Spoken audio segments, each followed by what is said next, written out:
One of the most confusing things about buying a TV is all these different terms that get thrown around. LED, LCD, plasma, CRT, the Bee Gees. We're going to explain what all those things are as fast as possible.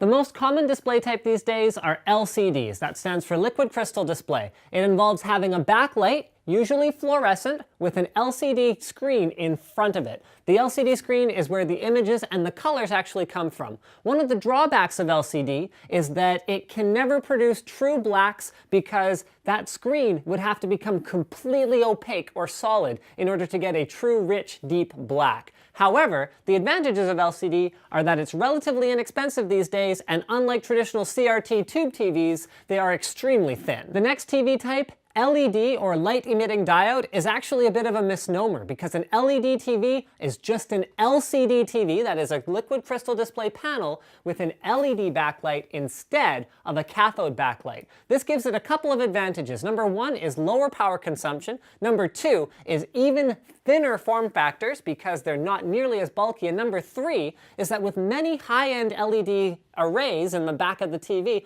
you can actually enable a feature called micro dimming. So that is to say that the LCD goes black and the LED behind it in that zone can even turn down or turn as low as it can to make the blacks much more true and much more rich. So LED TVs tend to be just higher end LCD TVs.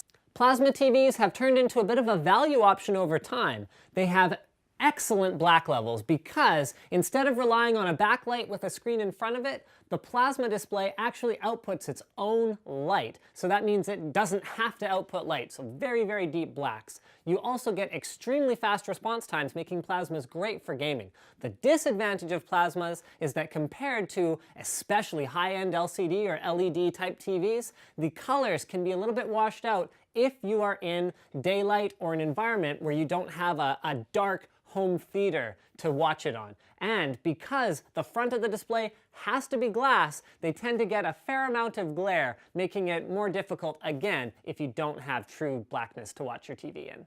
At the last minute, I decided we should include a segment on OLED. So while it's not really available in the mass market today, OLED addresses some of the issues with LCD, such as slow response time, so much sharper movement. It'll be great for 3D, as well as the not very true to life deep blacks, because OLED, like plasma, emits its own light rather than relying on a backlight with a panel in front of it. But it's very, very expensive right now. As always, guys, don't forget to subscribe to Tech Quickie, don't forget to like the video, and share it with anyone who you think might benefit from this information. If you have any ideas for future fast as possible episodes, leave them in the suggestion forum, which is linked in the description of the video.